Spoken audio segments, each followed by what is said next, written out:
Hi everyone, Dennis Foley from Acoustic Fields. We have a room size and volume chart that most of you have seen. If you've sent in the room form where you've listed your dimensions and usage and equipment that you're going to have in the room, we send you back one of our room forms or one of our room charts so you can compare your room size and volume with our database. Now we have a database of 135 rooms that we've built and measured.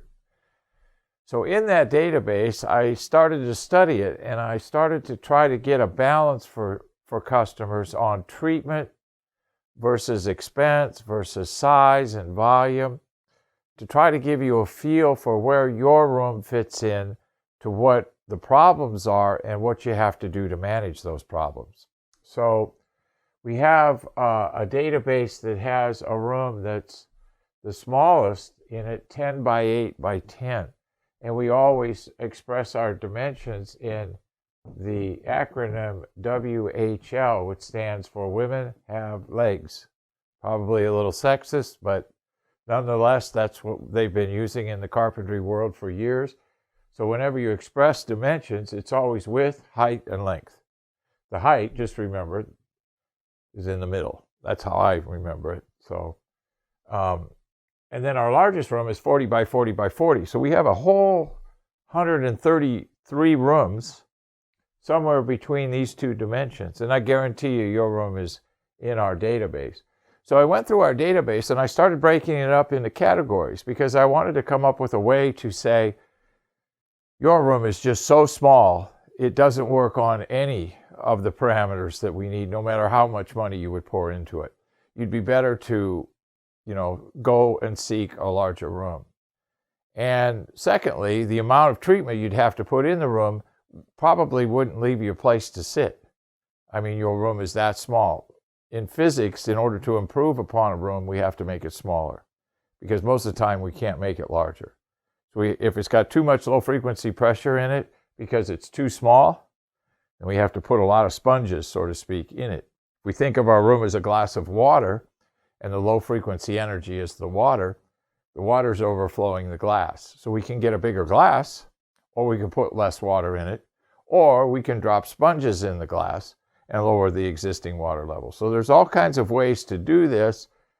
And with our room size and volume charts, I try to give you some breakpoints to work with. So in our red area, it's just simply too small. You really need to find another room. And that's a breakpoint on the red area would be 13 wide, 11 tall, 14 long.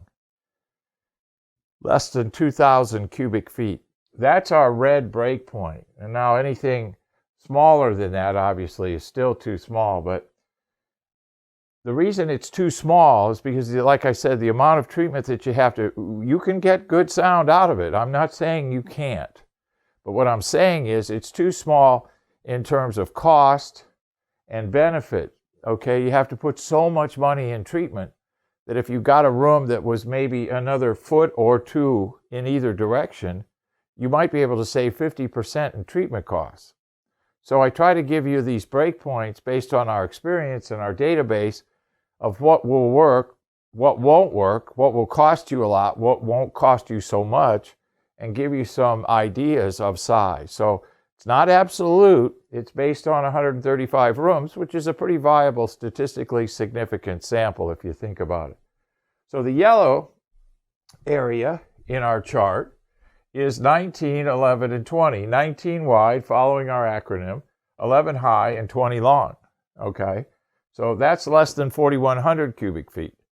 So we have some volume here. So the yellow is problematic with low frequency, but it is treatable, and you will have some room to move around in. So to contrast the red and the yellow, and obviously the green is a nice balance between pressure and reflections because you have volume. Now you have to realize in room we have two issues. We have pressure and reflections. We have to treat the pressure, the low frequency issue first, then we have to manage the reflections. So we have these two variables that we have to constantly juggle. And reflections are a lot easier with absorption and diffusion to deal with, but they do take a lot of surface area and they can make the room smaller. But the pressure, the low frequency issues, that can really make the room smaller. Our low-frequency carbon technology inside of a room takes 16 inches if you build it from the ground up in every wall surface, ceilings and sidewalls. So you're going to give up 3 feet in the width. So we have to, program that into the design when we're building something new. But much more cost effective to build it into the walls than having a bunch of freestanding units by about 50%. So you always have to look at all of these ratios. What is the size of my room? What are my problems? How much treatment do I have to put in to solve it? And more importantly, is that going to work for my usage? And most of you out there that have called me or dealt with me through email, we always know the first thing I ask you is, are you making your living in this room?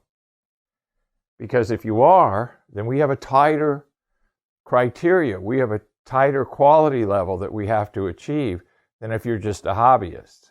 And if you're in the red zone, you're going to have to find a bigger room if you're going to make a living in it. That is an absolute, because we just simply can't get you a response curve that'll translate in your mixes. And I have the most powerful low-frequency technology ever created by mankind. So if I can't help you, 2 things will happen. You won't be able to do it, and I'll tell you you won't. I won't lie to you, okay? So lots of variables to be concerned about, and I hope our room size and volume charts will give you some guidelines to go by. So if your room is right on the break point between a red zone and a yellow zone, then maybe we can stretch a little bit, find a little bit bigger room, and avoid a lot of cost in treatment of the problems of the smaller one. Thank you. Thank you for watching our videos. We really appreciate your support, and if you could give us a thumbs up for our Facebook page, that would really be helpful to us.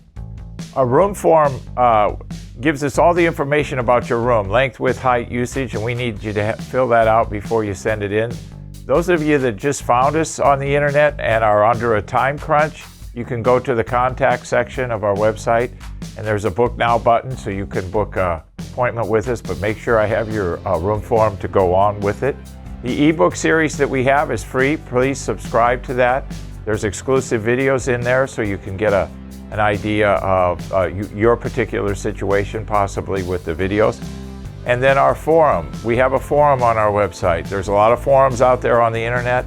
Our forum I'll actually answer your questions and comments, so you'll be dealing directly with me through our forum. So once again, thank you for your support.